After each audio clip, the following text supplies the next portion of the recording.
Welcome to the Fit for Halter podcast. We're here to bring practical content and community to the amateur halter exhibitor. I'm your host, Amy Zabel, and I interview people from across the halter horse industry. We'll learn new techniques, hear about the hottest products, and get to know one another. If you grow in your knowledge and we gain more exhibitors in the ring, this has been a success. It's a laid-back environment. Prepare to be inspired and maybe take some notes.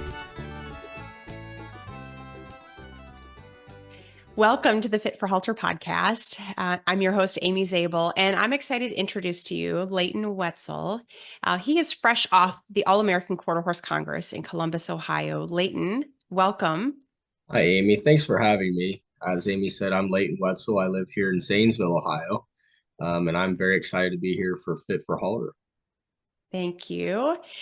So I wanted to capture you shortly after the show and share with our audience not only your successes, but what it took to get there, figuratively and literally. So I have a bunch of questions for you. Let's just start with you telling us a bit about your horse background and how you got started in the halter. Of course. I think I started around 8 years old showing horses. My grandparents went and bought me a little miniature white pony who was actually foundered. The guy was just giving her away, and they brought her home. We have an amazing farrier here, and he got her fixed up. We went to my first horse show all those years ago. We went in I think it was the miniature pony halter at some open show, and she won first place. So I was hooked from there on. It's just been an addiction like no other.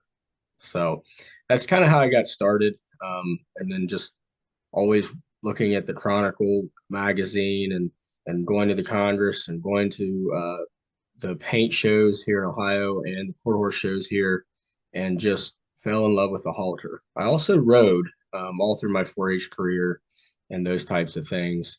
I love the Western pleasure, but I just couldn't get away from the halter horses. It was just my thing, and it still is.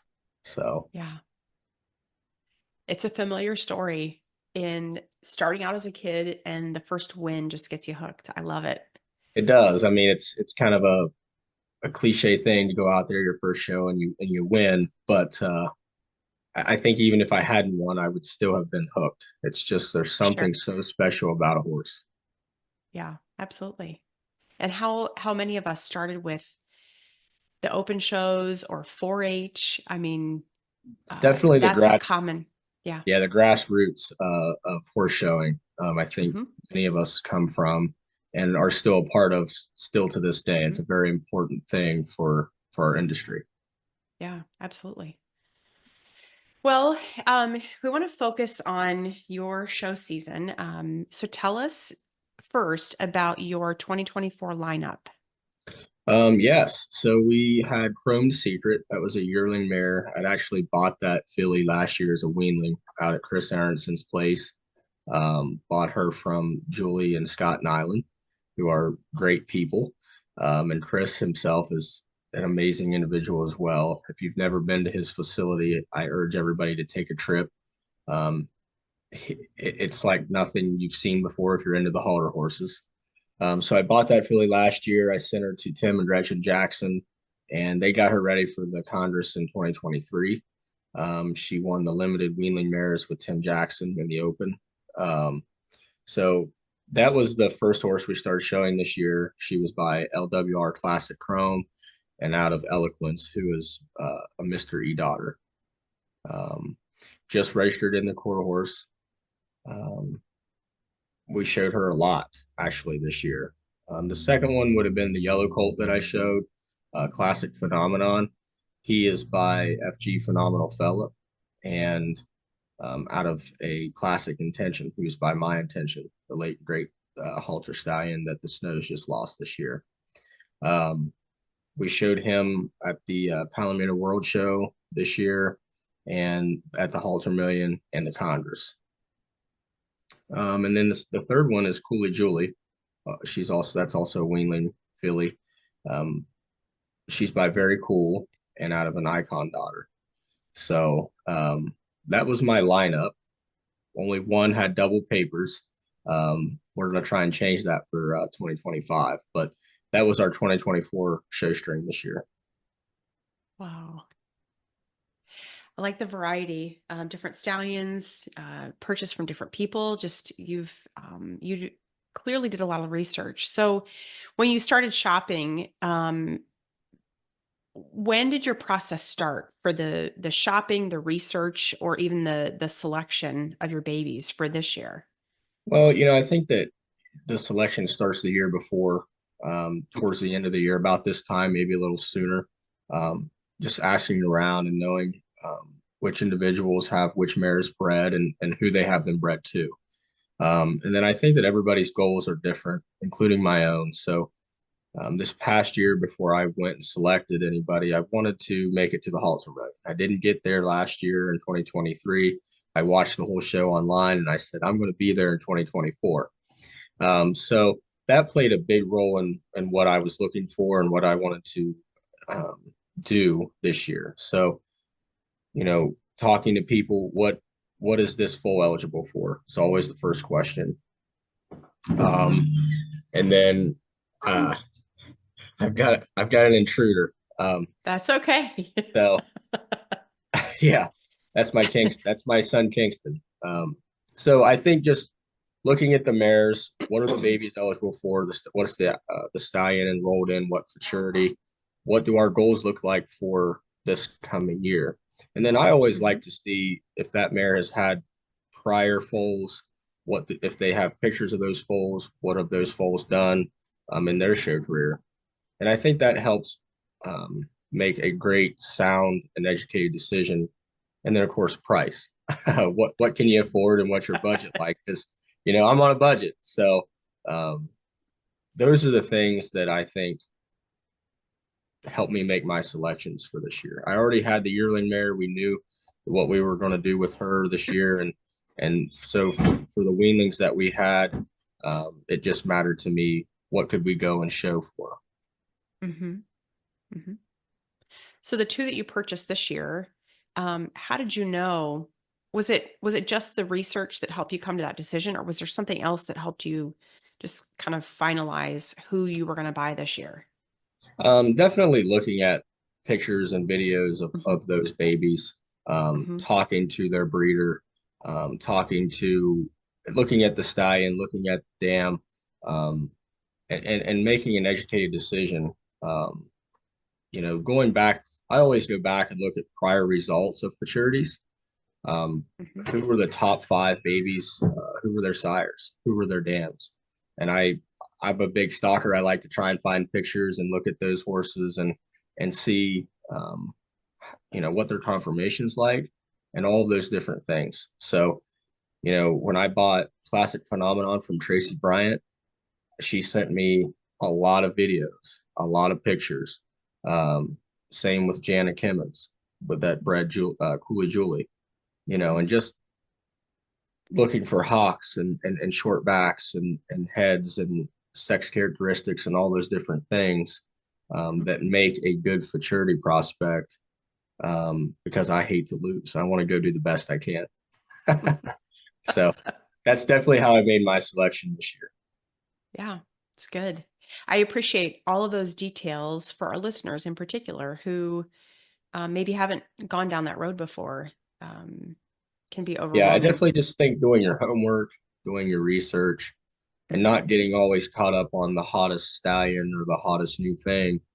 There's a lot of stallions out there that are doing a phenomenal job. Um, look at the foal itself. Start there and make sure that that baby has what you're looking for, because we all have different preferences, hmm and I think that's the most important thing. Look at the foal itself. Yeah, yeah, it's good. So considering the work that you do to get a baby ready for a show, kind of your program, if you will, what are some key skills or techniques that have helped you succeed? I think that every horse is different. So when you get a baby home and it's just been weaned off of its mom, you know, we've all been there. We know what that's like. It takes a few days to get things settled down and get the screaming portion of it over. and those types of things. I was fortunate enough that my two weanlings this year had a lot of hands-on stuff done. They were leading, but that was about it. You know, they didn't know how to tie, they didn't know how to lunge or any of those things, and so um, everybody's different.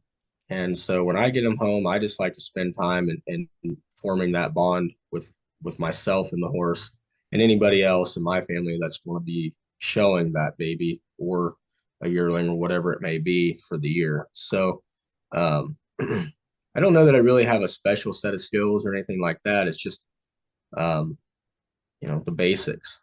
My grandma always says, has always taught me start with the basics and everything else will fall into place. So, let's learn how to tie. Let's learn how to lead properly and know your space and know my space. Let's learn how to lunge. Let's learn whoa. That's the biggest thing. Whoa. um, and then let's get into starting to set feed and show through a halter and all those things. Yeah, it's good. Tell us about your workout routine. Yeah, so my horses get one day off a week, and that's Sunday because I also want a day off through the week, and I think it's good for them to just be a horse. Um, Mhm. so I work a full-time job, and I've got kids running around, so my schedule is very busy. But my babies get lunged about 4 to 5 minutes every day, and they do get backed in heavy sand and different things like that. Um, Depending on how quickly they pick up on things, whether or not I'm hand setting feet, which you're going to have to do until they get comfortable showing off the shank.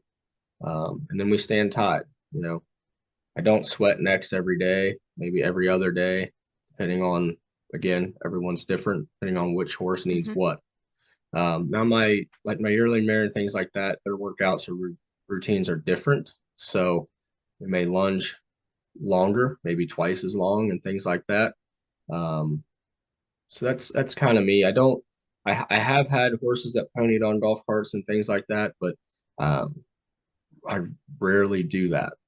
So that way, when I'm at a show, if I need to lunge one, they know how to lunge, and we can still Mhm. get things done when we're at the horse show. Mhm. It's good. Um, so walk us through what's happening at your barn right before the horse show, maybe just a couple of days before. Lots of things. I'm paranoid about horse shows and forgetting things and not being prepared. Everybody in my house will tell you that I get crazy about it because I like to be prepared. If you're not prepared and you don't do well, it's probably on you. It's not on anybody else or the horse. So Mhm. a couple days before, I have the farrier come out. He comes out. We check shoes if we're have shoes on. We just make sure everything is good there. Um, Everybody's getting baths. Everybody's getting clipped. Everybody's still maintaining their workout routine. We're pushing as much fluid and water as we can, depending on how far we're going, where we're going, things like that. You know, Washing show clothes, cleaning halters, making sure our leg wraps and everything are in order, making sure our equipment is clean and we look as professional and look the best that we can. So just a lot of trailer packing, prepping, practicing with the horse, making sure our horses are not sick, they're ready to go show and look their best. Mhm. It's good. Um, do you have any specific strategies or techniques that you think led to your success this year? Yeah, and I think that just kind of takes me back to what are we buying and who are we buying from and Mhm. those types of Mhm. things.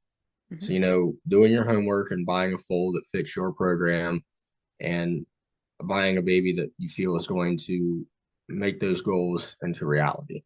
So I think it starts very early from the time that that baby hits the ground until the time that foal gets to your barn. Um, Mhm. so I don't know that I have specific strategies or techniques. Everything for me is consistency. I, Mhm. I think I've found when you start changing things abruptly or you start overthinking things and try to start changing, that's when you start running into issues and problems and trying to force things. You just can't do that.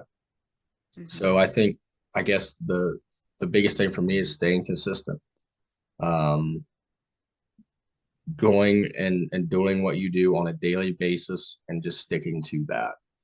Um, trying to stay calm for me because we all get nervous. I get very nervous before a horse show because, again, I want to go and present my stock the best that I can, and myself or my daughter or my grandparents who are showing, and just making sure that we're 100% ready. And there's always another horse show. If you're not ready, maybe it's best to stay home and wait for another one. So have another intruder. That was a dad look that just came out. Yeah, it was dad look. Yeah, they get that often. That's right. You don't have to say a word, just the look. I love it. Yeah. So when going back to your preparation for the horse show, what's something that you don't leave home without? I never leave home without my binder of papers and my vet paperwork. Um, that thing should be everybody's Bible. Everybody wants to look at horses. Everybody wants to sell and buy horses. If you're going out of state, you need your Coggins and your health papers and all those different things. So that is actually the first thing I put in my truck. I put it underneath the back seat, and I always have it. So that is the thing I never go without. Um, I've Everybody has a toolbox. You walk down through the show, and everybody's got toolboxes now. I don't leave home without it. It's got everything I need in there, whether it's clippers, brushes, all of your show supplies. Um, it never stays home. So, Yeah. What's your favorite product? Whether it's a spray or um, shampoo, what's your favorite? I have to say the Peppy. You know, it smells it smells It great. does. Does a great job. You don't have to use an abundance of it to get that finished look that you want. And then I think it's called Vitalize. It's in a green can. It's got a green cap, and they've got like a Oh, yep. white bottle. Um, Uh-huh. that is the second product that I do not leave home without. It makes everything look well, and then put the Peppy on after that. So, and it's Okay. it's not expensive. It's you can get it, you can order it online and have it in a day or so, and it's affordable and it does a great job. Okay. I haven't tried the Vitalize yet. I've tried Peppy. Yeah, you've We got are to get not the sponsored Vitalize. by either product, right? But maybe we will Right. be after this is over. But Yeah, Vitalize, that's a good tip. Thank you. yeah. If you've got one, especially the babies that are just a haircoat's maybe not great or Uh-huh. whatever, you put that on there, put it on heavy, and I just wipe with my hands or a towel, and Hmm.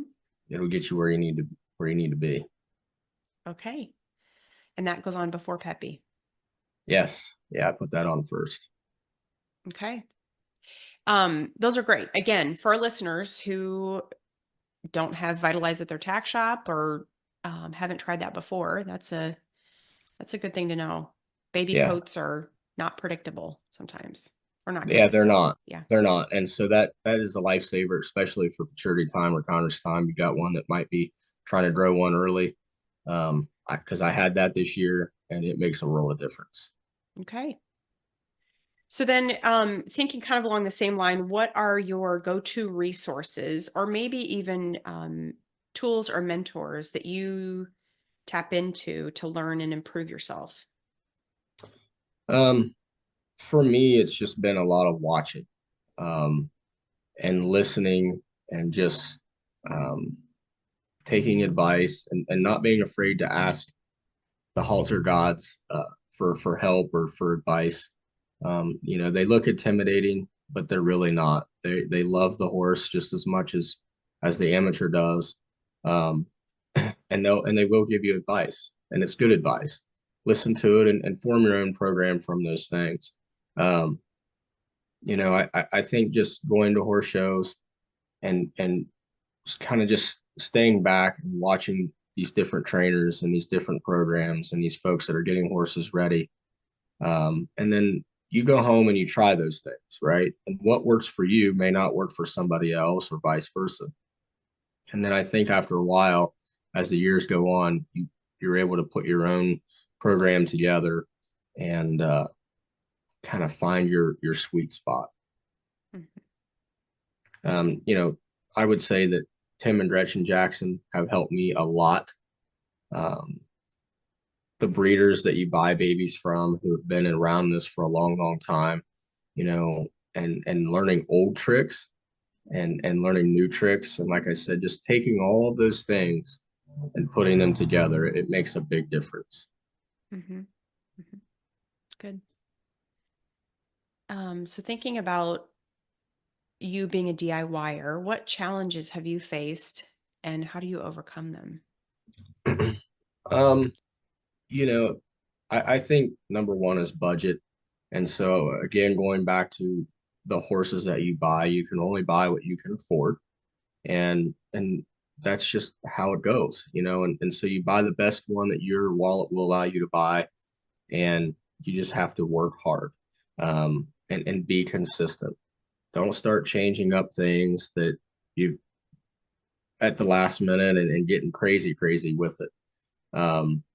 The challenges that I think I face the most are, um, I want to be at the front of the line just as much as everybody else does. And so not having a big trainer help you, fitting and conditioning your horse, or giving you these tips that you may not know, or these secrets that you may not know, just kind of having to figure it out on your own, um, and just don't get discouraged. Um, Everybody starts out new. Everybody at one time was new at this, whether you're showing halter horses or you're showing pleasure horses. Um, So I think as a DIYer, you just don't get discouraged because, yep, that person wins a lot. This person over here wins a lot, but they started at the same spot that I am or that the next person's going to be. Um, so I think that's the biggest challenge is just not getting discouraged. Mhm. Have you ever been at a horse show and encountered something that was unanticipated, whether it was an injury or, some sort of health circumstance, accident, anything unexpected at a horse show? And then how did you handle it?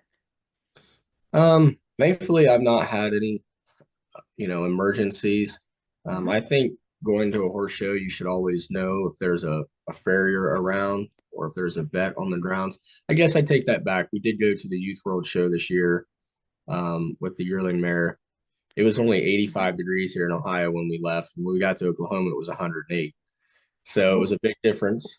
It's a 15-hour ride, and she wasn't feeling well. Thankfully, some folks there had my cell number, and they called me at the hotel. And so there was a vet on the grounds. We got her some fluids and some other things that the professionals felt she needed. So that I think is just mainly staying calm and, keeping the horse's well-being, your number one priority. You know, it's easy to rack up high vet bills and different, different things that cost lots of money in this whole thing.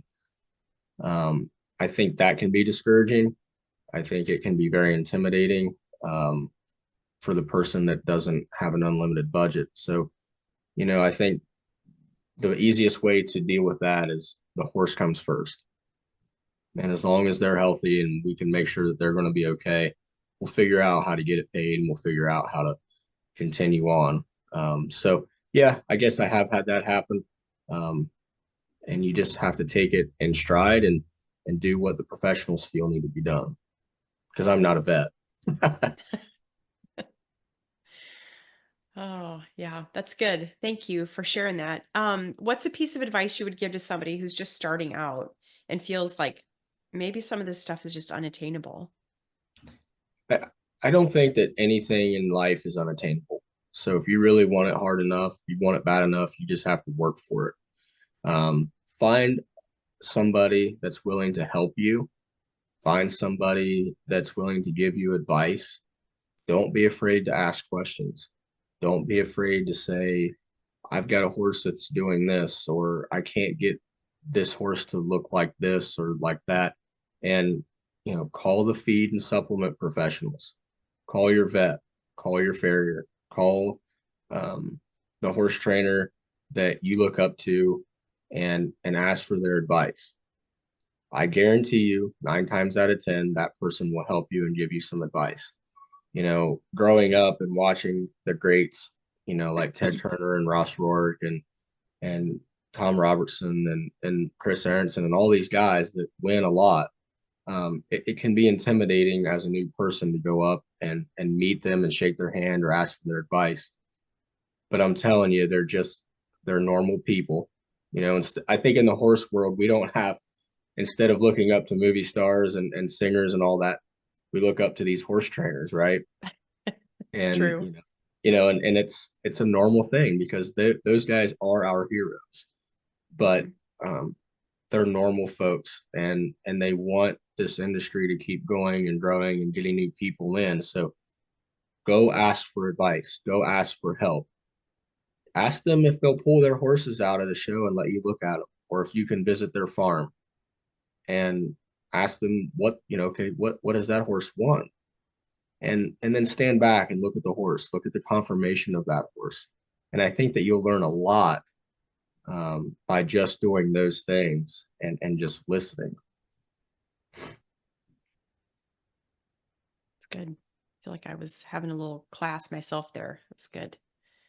I Like didn't. I said earlier, I went to Chris's Mhm. place. It's a phenomenal facility.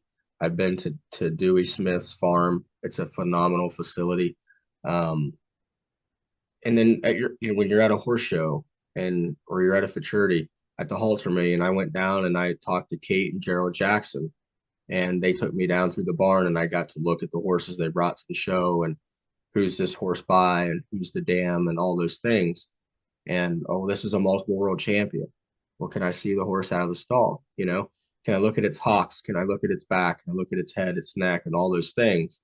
And I think that when you start piecing all of that together and the little bit of advice that they give you, you're going to be able to form your own program and have some success. It's good. Um, let's shift a little bit to the horse show, to the Yeah, Congress. of So you were course. just at the Congress, which I learned you don't live very far from there. For those of us who live in the Midwest, the Congress is a great place to go, It not is. only for the showing, but for the shopping, let's be honest. Yes. Kentucky So Alley. that's right. So tell us, was this your first time showing at the Congress? Not. I I've shown the Congress, I think, 3 or 4 times. This has definitely been the best Congress and the most successful Congress that I've ever had. And we'll get into that, I suppose. But Sure. the Congress is just one of those shows. For me, it's right up there with the World Show. And living in Ohio and only being an hour from there, if you're an Ohio kid growing up showing horses, the Congress is the one. It's the big deal because it's right there and you can go and you can see all the best of the best. And growing up, you want to win the Congress. For me, that was my dream. I want to win the World Show too, but to win the Congress, being a native of Ohio, it's a big deal. Yeah. So,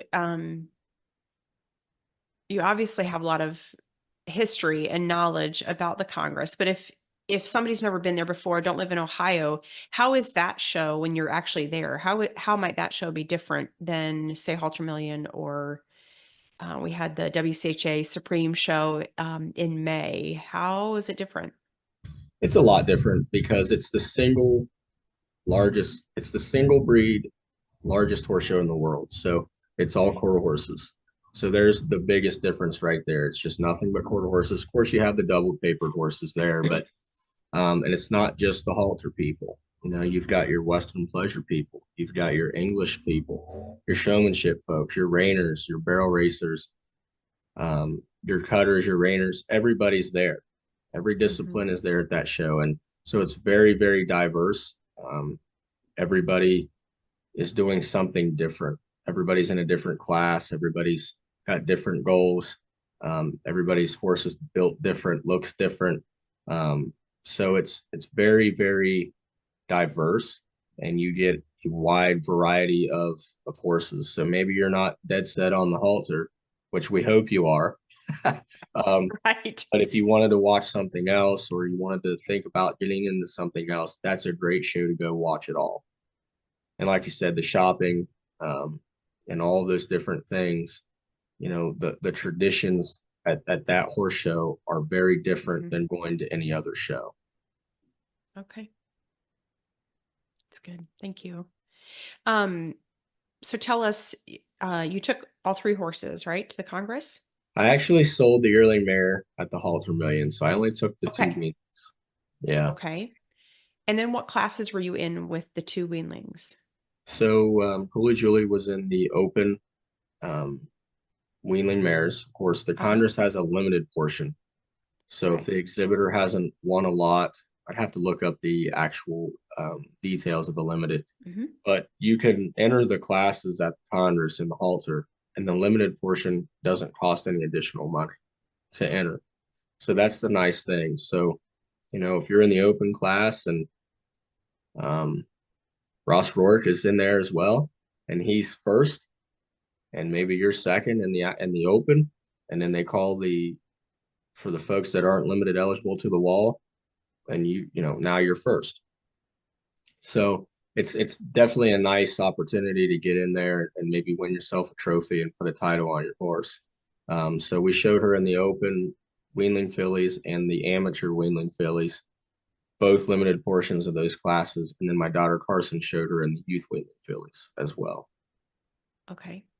And then we took Classic Phenomenon. He was shown in the open weanling stallions and the amateur weanling stallions and the limited portions of those as well. Okay. And then tell us what you won with your weanling stallion. Is that right? We did. Or the In class? the open, Okay. we were reserve in the Okay. open weanling stallions, and then we won the limited. Okay. And then the amateur day rolled around, and he was unanimous in the amateur, and he won the limited in that as well. So it was Awesome. a very, very exciting day for sure.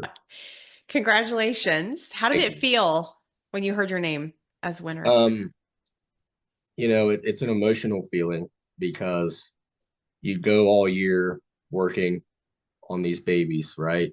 And all you do is sit around and stress about whether they're ready, or do you think they look good enough, and do you have them trained and fit up well enough to go to a show of that standard? Um, and actually, my grandmother was supposed to show that colt in the amateur. Uh, Her name's Larissa, but I call her Mimi, and she's actually the person that got me started into this whole horse deal. And my grandpa Butch, I call him Pap. But we, me and Larissa actually do this together. So she did show at the Halter Million this year. Um, it's kind of a funny story. It's a lot of walking out there at these shows. And so she's 71 and she still gets out there and she does this. She wasn't feeling very well when the Congress rolled around. So she said, Leighton, you're going to have to show that stud at the Congress. And I said, that's fine. I hated it because, this is what we worked for all year. And I kind of thought maybe he had a shot, but I wasn't sure. You never know who's going to show up and have a late entry. Yeah. But when, at a show like that and they call your name first, or they lead up to first and you're still standing on the wall and you're the only one left. Um, yeah, it's quite the feeling. And for me, the first person that popped into my mind is my grandma.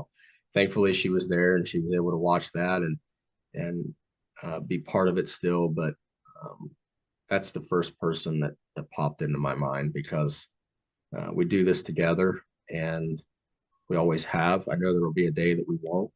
And so these times right now are very still important to me. Yeah. Yep. And then I think you think about all the hard work you've been through all year and Hmm. watching that baby progress and get better and learn its job and all those things. And it's kind of like a sigh of relief, like you've done it.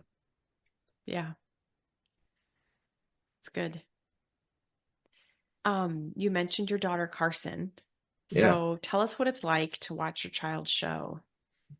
I don't know if you, it's probably best you ask me and not how it feels for her to have her dad teaching her.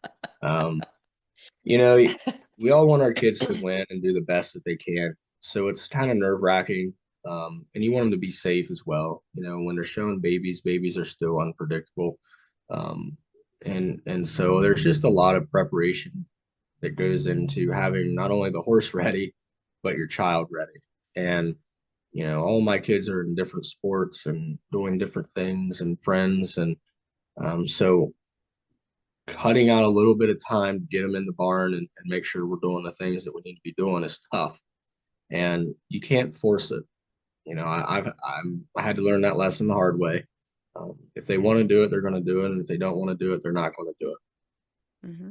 And so for me, this is the only thing I ever wanted to do. And but that might not be the case for them.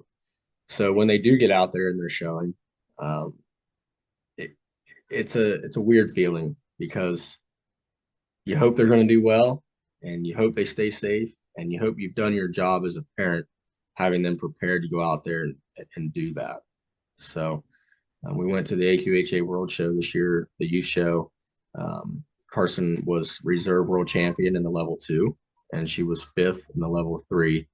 And so, I fit that filly up by myself. I didn't have a trainer. And to go on a stage that big, even though I wasn't showing, it's a little nerve wracking. So staying calm and just making sure you're still having fun. We all want to win. We all want to bring home a trophy, but you need to go and you still need to have fun and smile. Amen. So, in light of having your family involved or your daughter in particular showing, what are some of the joys and challenges, other than what you've already mentioned? What are some of the joys or challenges that you face in having your family involved or having a family and showing? Yeah, I think it's basically just trying to balance everything, right? The horse didn't ask to be here. You bought the horse. The horse has got to be taken care of and fed and clean stalls and fresh water and all those things that go with having horses. And then you have to still be a husband and a father and still take care of your family and work because I work full time as well. So there's just very long days. There's days I'm in the barn until 11:30, and um, that's just what it takes. I don't really know how to explain it. For me, I'm a diehard. I want to win. I want to do the best I can, and I want to be out there and look as professional as I can. So, you know, I don't know. Everybody's going to be different than me, probably. Um, there is a lot of challenges, trying to make it to the football game and practice and have dinner together as a family, which we still do every night. That those are important family values to me. But still getting in the barn and handling your business. Yeah. So just got to balance it. Got to be fair to everybody. It's not easy to do, but you can do it. Don't buy too many horses, and then you can't do it all, which I is a think hard there thing to might do. be Yeah, right as we were chatting before we hit record about just the level of commitment it takes and the excitement that comes with going to a horse show. I think yeah, some people might mute you out when you say don't buy too many horses. yes. I would have 50 of them, but I wouldn't be able to do anything else either. That's right. And I'd have to eat horse feed. So, uh, yeah, I think there's a lot of challenges that go with it, but just set your goals at the beginning of the year or the end of the year for the coming, and just figure out what works best for you and your family. My middle daughter Camry, she showed the level one this year in Wilmington. We were the only horse there, but it was still nice to bring home a trophy. I always say half of winning is just showing up and being there. And then my son Kingston, he wanted to show this year, so we went down to Winfield, West Virginia, and he showed the yearling mare Chrome Secret, and he Hmm. hadn't shown before. We had just worked a little bit, and I said, well, we'll see how it goes. and he ended up going grand overall. So, when those types of things happen, and you see your child actually win, you're on the right path and you're doing your job, and it's a lot of fun. You're not always going to win. We didn't win the Youth World Show this year. She came out, she wasn't disappointed.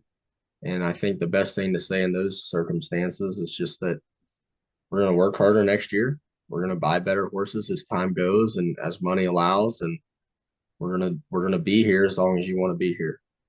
So Yeah. You are the expression of what so many of our guests and professionals have talked about.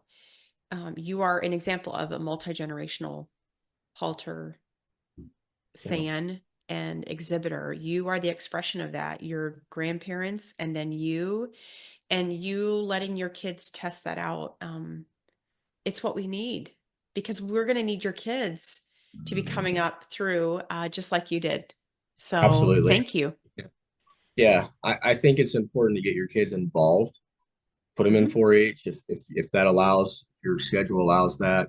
If not, then go to the open show. I actually started a open show organization here in Zanesville a few years ago, and I've handed that on to a new administration, and they're doing a great job.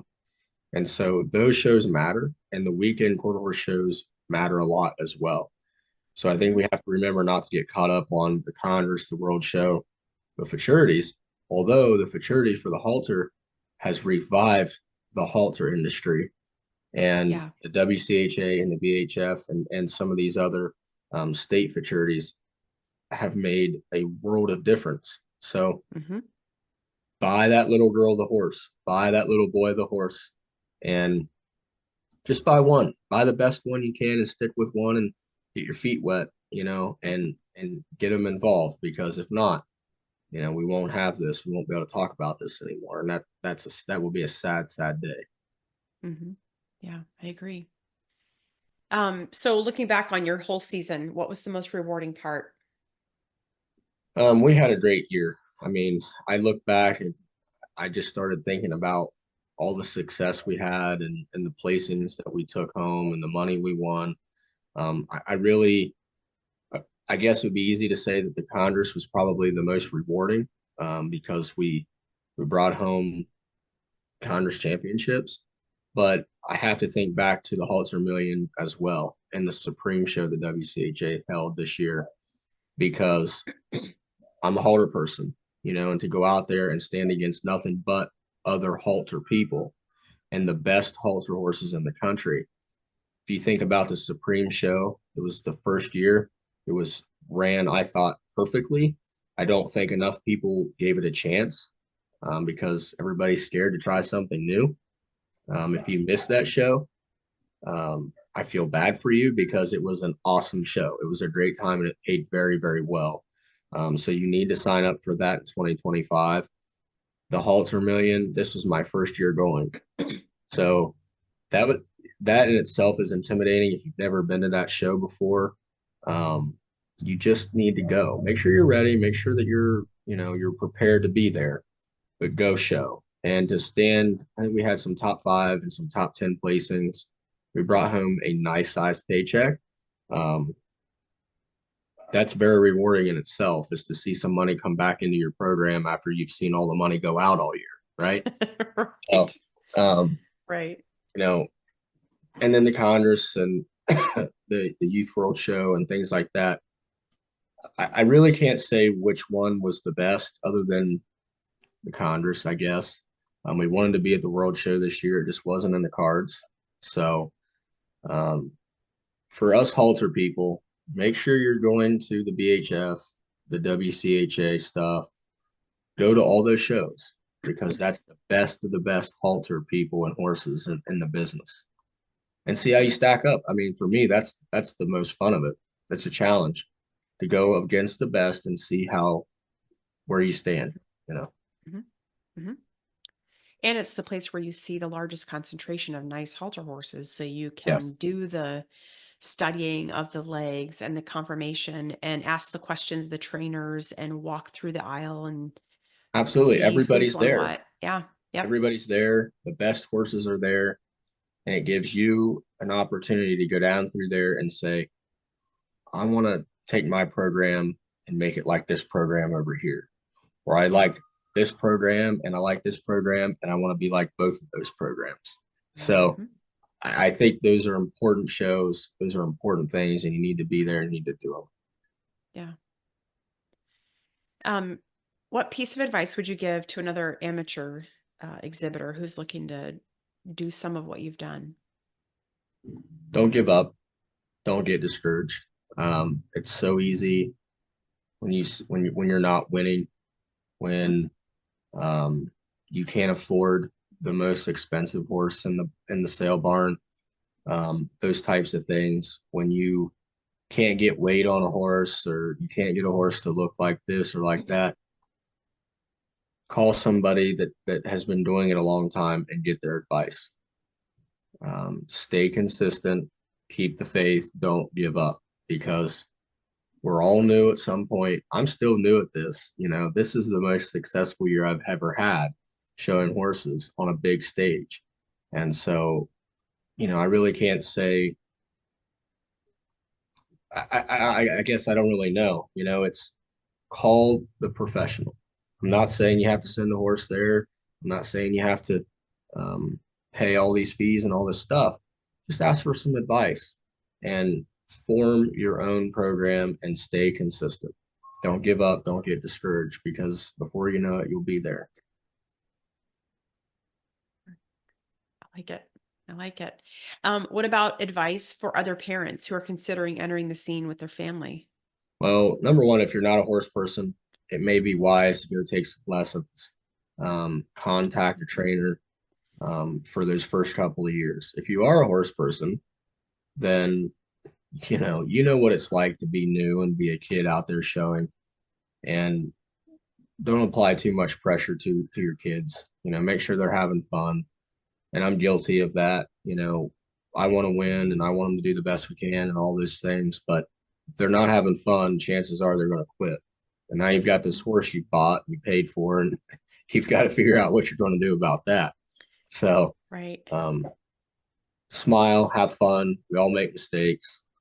We all have different goals, and none of us are as competitive as the next person. Some of us are just happy being there. Some of us want to be at the front, and whatever it may be for whoever is okay. Yeah. It's good. Thank you. One last question. What are you doing next year? So next year is going to look a lot like this year. I'm very excited to see the new halter babies start coming at the first of the year. I'm down to one horse. We sold Classic Phenomenon. We sold Chrome Secret. So we have Cooley Julie, and we're excited about her yearling year. I think that she's going to be a very, very cool horse, and she's got a big future ahead of herself. I plan to buy two more weanlings for 2025. So this coming year, I actually want to buy some horses that are eligible for the BHF and the Halter Million. So all of my horses were only eligible for the Halter Million. So this coming year, I'm going to buy horses that can go to both major futurities. Okay. Um, so we'll do that. We will get Cooley Julie qualified for the youth world and the open and the amateur portion of the world show in 2025. And we'll take the weanlings to the world show next year as well. Not going to make it this year, but we'll be there in 2025. So those are my goals. Whether we win, lose, front of the line, back of the line, we're going to be there. All right. Awesome. We will be watching and looking for you and your new babies and Cooley Julie. So, Yes, congratulations on a great year. Thank you, not only for how you're bringing your family up in the halter world, but um, just all the information that you've given us today, insight for somebody who's new, for families. Thank you for taking the time. I absolutely. appreciate it. Amy, thanks for having me. I wanted to give a shout out to DAC. That's a great product. So you amateurs out there that are on that product, DAC is the way to go. Kent feeds and Purina feeds. I use all of those in my in my program as well. Mm-hmm. And make sure you have a good farrier, because if you don't have good feet and legs on a horse, you're not going to go very far. So, um, shout out to those companies, and thanks for for all that they do. Amy, I think you have a great thing going here, and I appreciate your time and having me on. Absolutely. It's been a pleasure. And I just look forward to sharing this with our community. So thanks, Leighton. I appreciate it. Thank you.